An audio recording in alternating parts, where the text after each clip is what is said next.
ایک حسین و جمیل یہودی عورت یحاوہ نے حضور صلی اللہ علیہ وسلم کو قتل کرنے کے لیے ایک بوڑھے جادوگر کو بلوایا۔ وہ جادوگر اپنے جادو سے کسی بھی مرد اور عورت کو اپنے تابع کر لیتا۔ اس کے پاس ایک جادوئی عصا تھا۔ یحاوہ نے بوڑھے سے کہا، اگر تم رسول اللہ صلی اللہ علیہ وسلم کو ختم کر دو تو بسم اللہ الرحمن الرحیم۔ اہل قریش، غطفان اور دیگر قبائل جس محمد صلی اللہ علیہ وسلم کو شکست دینے آئے تھے، وہ محمد صلی اللہ علیہ وسلم کسی ملک کے بادشاہ نہیں تھے، وہ خدا کے رسول صلی اللہ علیہ وسلم تھے۔ خدا نے انہیں ایک عظیم پیغام دے کر رسالت عطا کی تھی۔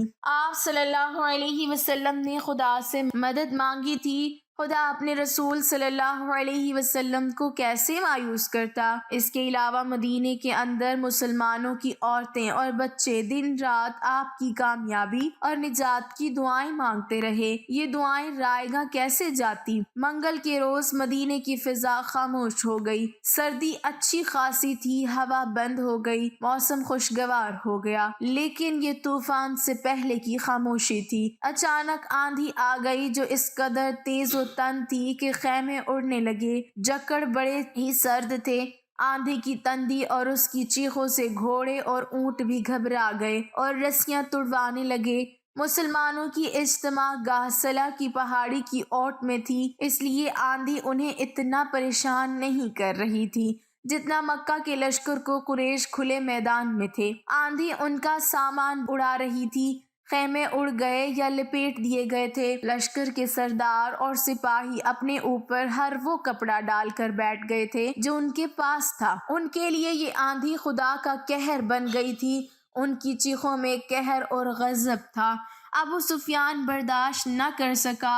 وہ اٹھا تو اسے اپنا گھوڑا نظر نہ آیا۔ قریب ہی ایک اونٹ بیٹھا تھا۔ ابو سفیان اونٹ پر چڑھا اور اسے اٹھایا۔ مورخ ابن حشام کی تحریر کے مطابق ابو سفیان بلند آواز سے چلانے لگا، اے اہل قریش، اے اہل غطفان، کعب بن اسد نے ہمیں دھوکہ دیا ہے۔ آندھی ہمارا بہت نقصان کر چکی ہے، اب یہاں ٹھہرنا بہت خطرناک ہے۔ مکہ کو کوچ کرو، میں جا رہا ہوں، میں جا رہا ہوں۔ اس نے اپنی اونٹ کو مکہ کی طرف دوڑا دیا۔ خالد کو آج وہ منظر یاد آ رہا تھا۔ تمام لشکر جسے مکہ سے مدینہ کی طرف کوچ کرتے دیکھ کر اس کا سینہ فخر سے پھیل گیا تھا اور سر اونچا ہو گیا تھا۔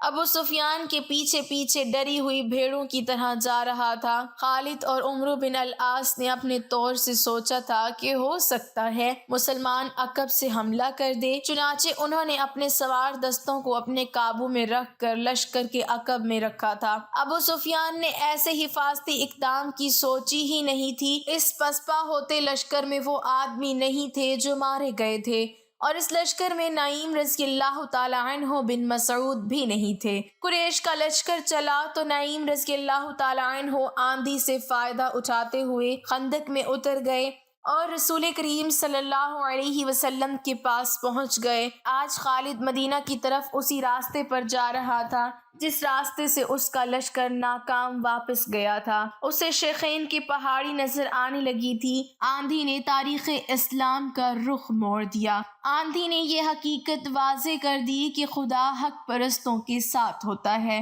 رسول خدا صلی اللہ علیہ وسلم کے دشمنوں کی پسپائی تنکوں کی مانند تھی جو آندھی میں اڑے جا رہے تھے اور انہیں ایک دوسرے کی خبر نہیں ہوتی۔ خالد کو یہ پریشانی لاحق تھی کہ مسلمان تعاقب کریں گے، لیکن مسلمانوں نے تعاقب کی سوچی ہی نہیں تھی۔ اس آندھی میں تعاقب اور لڑائی مسلمانوں کے خلاف بھی جا سکتی تھی۔ جس دشمن کو خدا نے بھگا دیا تھا اس کے پیچھے جانا دانشمندی نہیں تھی۔ البتہ رسول کریم صلی اللہ علیہ وسلم کے حکم سے چند ایک آدمی کو بلندیوں پر کھڑا کر دیا گیا تاکہ وہ دشمن پر نظر رکھ سکیں۔ ایسا نہ ہو کہ دشمن کہیں دور جا کر رک جائے اور منظم ہو کر واپس آ جائے۔ آندھی اتنی مٹی اور ریت اڑا رہی تھی کہ تھوڑی دور تک بھی کچھ نظر نہیں آ رہا تھا۔ بہت دیر بعد 3-4 مسلمان گھڑ سوار اس جگہ سے خندق پھلانگ گئے جہاں سے اکرمہ اور خالد کے گھوڑوں نے خندق پھلانگی تھی۔ وہ دور تک چلے گئے، انہیں اڑتی ہوئی گرد اور ریت کے سوا کچھ بھی نظر نہ آیا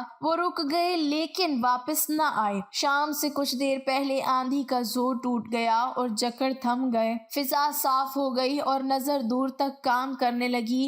دور افق پر زمین سے گرد کے بادل اٹھ رہے تھے۔ وہ اہل قریش اور ان کے اتحادی قبائل کی پسپائی کی گرد تھی جو ڈوبتے سورج کی آخری کرنوں میں بڑی صاف نظر آ رہی تھی۔ یہ گرد مکہ کو جا رہی تھی۔ تعاقب میں جانے والے مسلمان سوار اس وقت واپس آئے جب رات بہت گہری ہو چکی تھی۔ خدا کی قسم انہوں نے واپس آ کر بتایا وہ ہمارے عقیدے کو توڑنے اور مدینے کی اینٹ سے اینٹ بجانے آئے تھے۔ وہ مدینے سے اتنی دہشت لے کر گئے تھے کہ رک نہیں رہے، کہیں پڑاؤ نہیں کر رہے۔ کیا راتوں کو مسافر پڑاؤ نہیں کیا کرتے؟ کیا لشکر راتوں کو بھی چلتے رہتے ہیں؟ وہی چلتے رہتے ہیں جو منزل تک بہت جلدی پہنچنا چاہتے ہیں۔ احادیث اور مورخوں کی تحریر کے مطابق رسول اللہ صلی اللہ علیہ وسلم کو جب یقین ہو گیا کہ دشمن گھبراہٹ کے عالم میں بھاگا ہے اور ایسا امکان ختم ہو چکا ہے کہ وہ منظم ہو کر واپس آ جائے، تب آپ صلی اللہ علیہ وسلم نے کمر سے تلوار کھولی، خنجر اتار کر رکھ دیا اور اللہ کا شکر ادا کر کے غسل کیا۔ اس رات کی کوکھ سے جس صبح نے جنم لیا وہ مدینہ والوں کے لیے فتح، نصرت اور مسرت و شادمانی کی صبح تھی۔ ہر طرف اللہ اکبر اور خوشیوں کے نعرے تھے۔ سب سے زیادہ خوشی عورتیں اور بچے منا رہے تھے جنہیں چھوٹے چھوٹے قلعوں میں بند کر دیا گیا تھا۔ وہ خوشی سے چیختے چلاتے باہر نکلے۔ مدینے کی گلیوں میں مسلمان بہت مسرور پھر رہے تھے۔ فتح کے اس جشن میں بنو قریظہ کے یہودی بھی شامل تھے۔ رسول کریم صلی اللہ علیہ وسلم نے انہیں امن و امان میں رہنے کی عوض کچھ مراعات دے رکھی تھی۔ ظاہری طور پر وہ مسلمانوں کو اپنا دوست کہتے تھے اور دوستوں کی طرح آپس میں رہتے تھے۔ اہل قریش کی پسپائی اور وہ مسلمانوں کی طرح خوشیاں منا رہے تھے، لیکن ان کا سردار کعب بن اسد اپنے قلعے نما مکان میں بیٹھا ہوا تھا۔ اس کے پاس اپنے قبیلے کے 3 سرکردہ یہودی بیٹھے تھے اور اس وقت کی غیر معمولی طور پر حسین یہودن یحاوہ بھی وہاں موجود تھی۔ وہ گزشتہ شام اہل قریش کی پسپائی کی خبر سن کر آئی تھی۔ کیا یہ اچھا نہیں ہوا کہ ہم نے مسلمانوں پر حملہ نہیں کیا؟ کعب بن اسد نے کہا، مجھے نعیم بن مسعود نے اچھا مشورہ دیا تھا۔ اس نے کہا تھا کہ قریش سے معاہدے کی ضمانت کے طور پر چند آدمی یرغمال کے لیے مانگو۔ اس نے یہ بھی کہا تھا کہ قریش اس سے دگنا لشکر لے آئے تو بھی خندر عبور نہیں کر سکتے۔ میں نے نعیم کا مشورہ اس لیے قبول کر لیا تھا کہ وہ اہل قریش میں سے ہیں۔ وہ اہل قریش میں سے نہیں ہے، ایک یہودی نے کہا، وہ محمد کے پیروکار میں سے ہے۔ خدا یہودا کی قسم تمہاری بات سچ نہیں ہو سکتی۔ کعب بن اسد نے کہا، وہ اہل قریش کے ساتھ آیا تھا مگر ان کے ساتھ گیا نہیں۔ اسی یہودی نے کہا، میں نے کل شام اسے مدینہ میں مسلمانوں کے ساتھ دیکھا ہے۔ اس وقت تک اہل قریش کا لشکر مدینے سے بہت دور جا چکا تھا۔ پھر تمہیں کس نے بتایا کہ وہ محمد صلی اللہ علیہ وسلم کے پیروکاروں میں سے ہے؟ کعب نے کہا، میں ایسی بات کو کیوں سچ مانوں جو تم نے کسی سے پوچھا ہی نہیں؟ میں نے اپنے ایک مسلمان دوست سے پوچھا تھا۔ یہودی نے کہا، میں نے نعیم کو دیکھ کر کہا تھا، کیا مسلمان اب قریش کے جنگی قیدیوں کو کھلا رکھتے ہیں؟ میرے دوست نے جواب دیا تھا کہ نعیم کب کا اسلام قبول کر چکا ہے، اسے مدینے میں آنے کا موقع اب ملا ہے۔ پھر اس نے ہمیں مسلمانوں سے نہیں بلکہ مسلمانوں کو ہم سے بچایا ہے۔ کعب بن اسد نے کہا، اس نے جو کچھ بھی کیا ہے ہمارے لیے اچھا ثابت ہوا ہے۔ اگر قریش کی بات مان لیتے تو مسلمان ہمارے دشمن ہو جاتے۔ ایک اور یہودی نے کہا، تم یہی کہنا چاہتے ہو نا کہ کعب مسلمان پھر بھی ہمارے دشمن ہے۔ ہمیں محمد صلی اللہ علیہ وسلم کے نئے مذہب کو یہی ختم کرنا چاہیے، ورنہ محمد صلی اللہ علیہ وسلم ہمیں ختم کرا دے گا۔ کیا تم نہیں دیکھ رہے کہ یہ مذہب جسے یہ لوگ اسلام کہتے ہیں کتنی تیزی سے مقبول ہوتا جا رہا ہے؟ تیسرے یہودی جو معمر تھا، ہمیں اس کے آگے بندہ باندھنا ہے، اسے روکنا ہے۔ لیکن کیسے؟ کعب بن اسد نے پوچھا۔ قتل۔ معمر یہودی نے کہا، محمد صلی اللہ علیہ وسلم کا قتل ایسی جرت کون کرے گا؟ کعب بن اسد نے کہا، تم کہو گے وہ ایک یہودی ہوگا؟ اگر وہ محمد صلی اللہ علیہ وسلم کے قتل میں ناکام ہو گیا تو بنو کناتا اور بنو نذیر کا انجام دیکھ لو۔ مسلمانوں نے انہیں جس طرح قتل کیا ہے اور ان میں سے زندہ بچ جانے والے جس طرح دور دراز کے ملکوں کو بھاگ گئے ہیں وہ نہ بھولو۔ خدائے یہودا کی قسم، معمر یہودی نے کہا، میری عقل تم سے زیادہ کام نہیں کرتی تو تم سے کم بھی نہیں۔ تم نے آج جو سوچا ہے وہ میں اور لیس بن مشان بہت پہلے سوچ چکے ہیں۔ کوئی یہودی محمد صلی اللہ علیہ وسلم کو قتل کرنے نہیں جائے گا۔ پھر وہ کون ہوگا؟ وہ قبیلہ قریش کا ایک آدمی ہے۔ بوڑھے یہودی نے جواب دیا۔ لیس بن مشال نے اسے تیار کر لیا ہے۔ میرا خیال ہے کہ اب وقت آ گیا ہے کہ یہ کام کر دیا جائے۔ اگر تم لوگ بھول نہیں گئے کہ میں بنو قریظہ کا سردار ہوں تو میں اس کام کی اجازت کیسے دے سکتا ہوں جو مجھے معلوم ہی نہیں ہو کہ کیسے کیا جائے؟ کعب بن اسد نے کہا، اور مجھے کون بتائے گا کہ اس آدمی کو اتنے خطرناک کام کے لیے کیسے تیار کیا گیا ہے؟ ابو سفیان نے تیار کیا ہے، خالد بن ولید نے تیار کیا ہے۔ سنو کعب، بوڑھے یہودی نے کہا، اور یہودی حسینہ یوحاوا کی طرف دیکھا، میں یہ بات لید بن مشال کی موجودگی میں سناؤں تو کیا اچھا ہوگا؟ یوحاوا نے کہا، اس بات میں اس بزرگ کا عمل دخل زیادہ ہے، ہم اس بوڑھے جادوگر کو کہاں سے بلائیں؟ کعب بن اسد نے کہا، ہم تم پر اعتبار کرتے ہیں، وہ یہی ہے۔ بوڑھے یہودی نے کہا، ہم اسے ساتھ لائے ہیں اور ہم اسے بھی ساتھ لائے ہیں جو محمد صلی اللہ علیہ وسلم کو قتل کرے گا۔ اب ہم انتظار نہیں کر سکتے۔ ہم سب کو امید تھی کہ قریش، غطفان اور ان کے دوسرے قبائل اسلام کا نام و نشان مٹا دیں گے، مگر ہر میدان میں انہوں نے شکست کھائی۔ ہم نے انہیں مدینے پر حملے کے لیے اکسایا تھا، وہ یہاں سے بھی بھاگ نکلے۔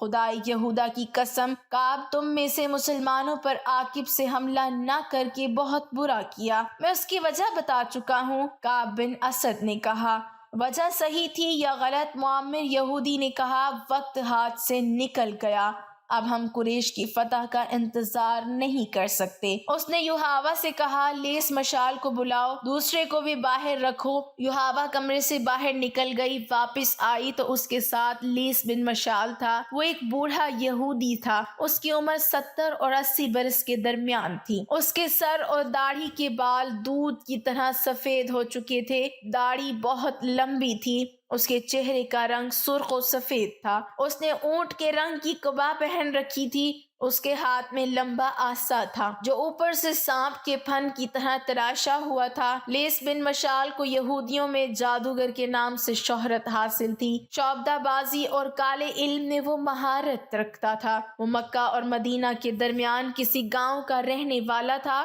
اس کے متعلق بہت سی روایات مشہور تھی، جن میں سے ایک یہ بھی تھی کہ وہ مردے کو تھوڑی دیر کے لیے زندہ کر سکتا تھا اور وہ کسی بھی مرد یا عورت کو اپنے تابع کرنے کی طاقت رکھتا تھا۔ یہودی اسے اپنا پیر و مرشد سمجھتے تھے۔